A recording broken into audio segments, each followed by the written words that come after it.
వచ్చి ఆర్మియా ఏమి కావాలంటే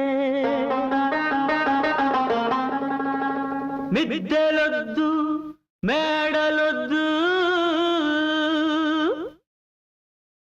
స్నేహితులందరికీ జాతీయ స్నేహితుల దినోత్సవ శుభాకాంక్షలు. మాతృదేవో భవ మిత్రుదేవో భవ. ఏమిటి పితృస్థానంలో మిత్రుణ్ణి అని అంటున్నాడు ఎందుకని ఆలోచిస్తున్నారా? అవును, అమ్మ తర్వాత అమ్మ మన మిత్రుడే, మన మిత్రుడే. ఎందుకంటే మన శరీరానికి గాయమైతే అమ్మ అని పిలుస్తాము. అదే మన గుండెకు గాయమైతే ఏరా ఎక్కడున్నావురా అని వెతుకుతాము.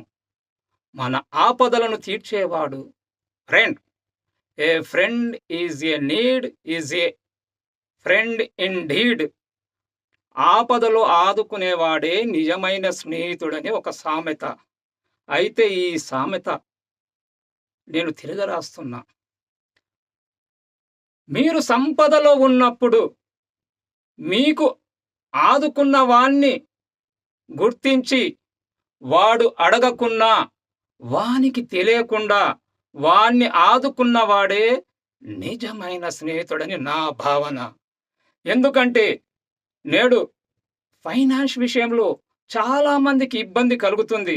ఒక ఫ్రెండ్కు ఓ 2 లక్షల రూపాయలు, ఓ 3 లక్షల రూపాయలు వాళ్ళ చెల్లెల పెళ్లికి సహాయం చెయ్యాలి. First గుర్తుకొచ్చేది friend. ఫ్రెండ్ తన వద్ద లేకున్నా ఎవరి వద్దనో ఇప్పిస్తాడు. అయితే ఒక 3 నెలల సమయం చెప్తాడు. 3 నెలలు గడిచిపోయింది, 4 నెలలు గడిచిపోయింది, అయినా ఇవ్వలేకపోతున్నావు. నిన్ను గమనిస్తూనే ఉన్నాడు, నీ పరిస్థితి గమనిస్తూ ఉన్నాడు. కానీ వాడికి ఒత్తిడి ఎక్కువైనందున ఏమి అడగలేకపోతున్నాడు.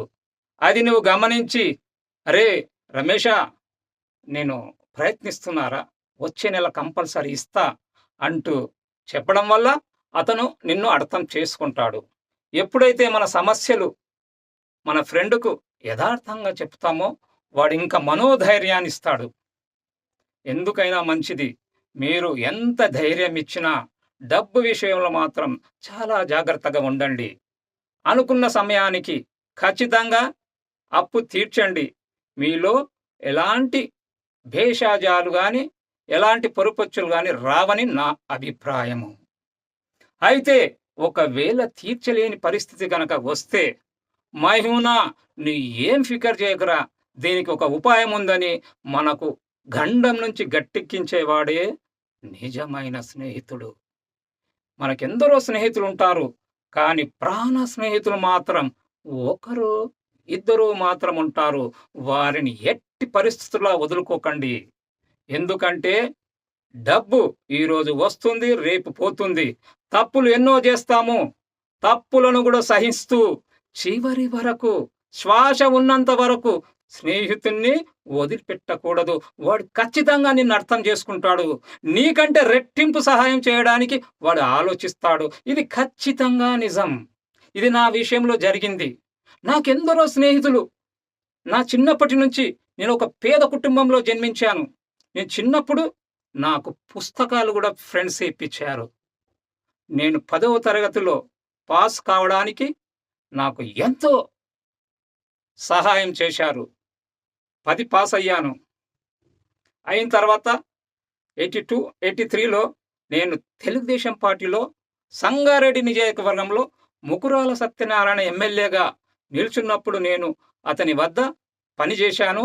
సదాశివపేటలో కార్యాలయం నెంబర్ 1 పెట్టాను. ప్రగతి అసోసియేషన్ అని నా ఫ్రెండ్స్ నాకు ఎంతో సహాయం చేశారు. 2 నెలలు ఏకదాటిగా తిరిగాము. దురదృష్టవశాత్తు అంతటా గెలిచింది సదాశివపేట సంగారెడ్డి నియోజకవర్గం. ఓడిపోవడం వల్ల నా మైండ్ చాలా ఇబ్బందికి గురుకున్నది.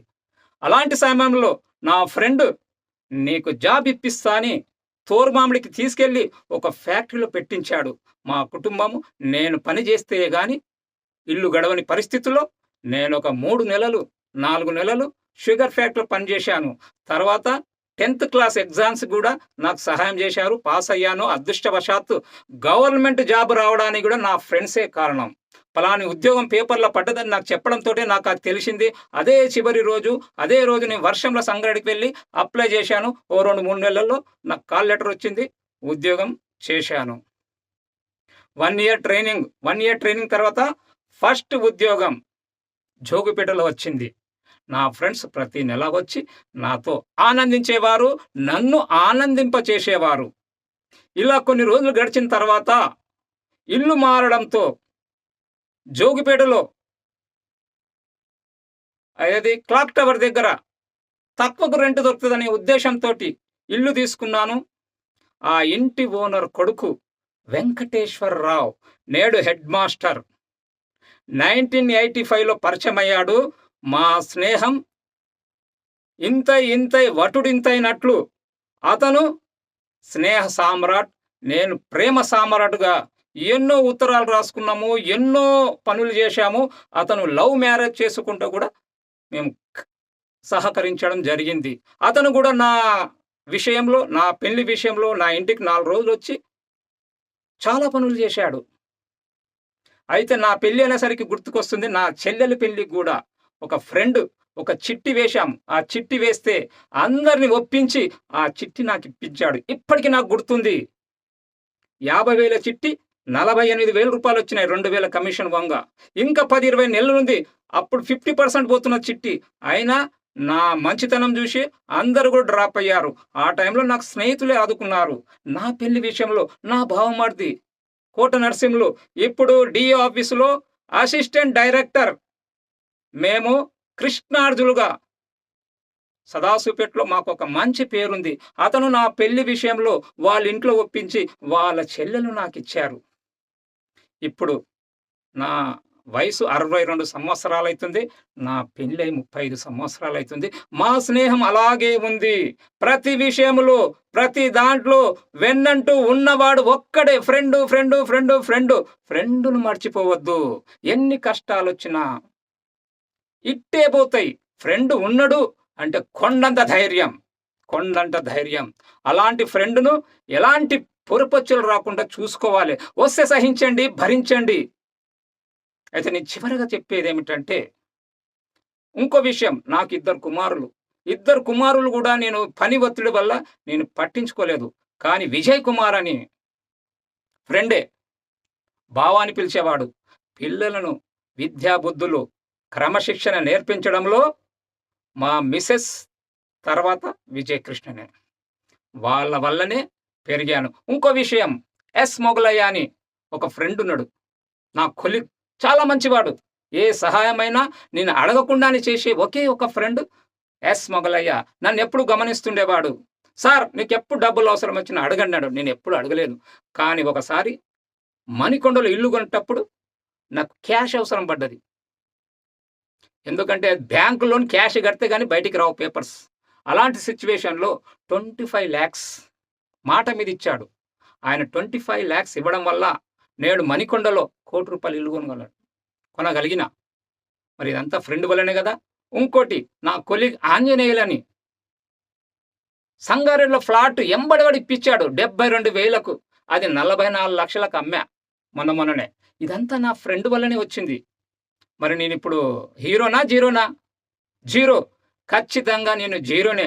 అందరూ ఏమనుకుంటున్నారంటే హీరో అనుకుంటున్నారు. నా వెనక హీరోలు నా ఫ్రెండ్స్. ఖచ్చితంగా చెప్తున్నా, నేను జీరోనే. నాకు కుడిభుజంగా ఉండి నాకు హీరోని చేశారు.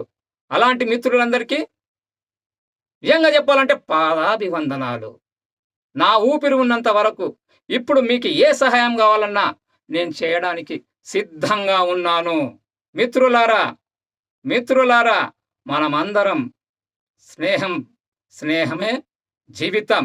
స్నేహమేరా నా జీవితం, స్నేహమే నా శాశ్వతం, స్నేహమే నా పెన్నిది, స్నేహమే నా సన్నిధి. జై దోస్. ధన్యవాదములు. మీ రాపుల దత్తాత్రేయ. ఒక్క దోస్తే చాలంటాను, ఒక్క నేస్తం కావాలన్నా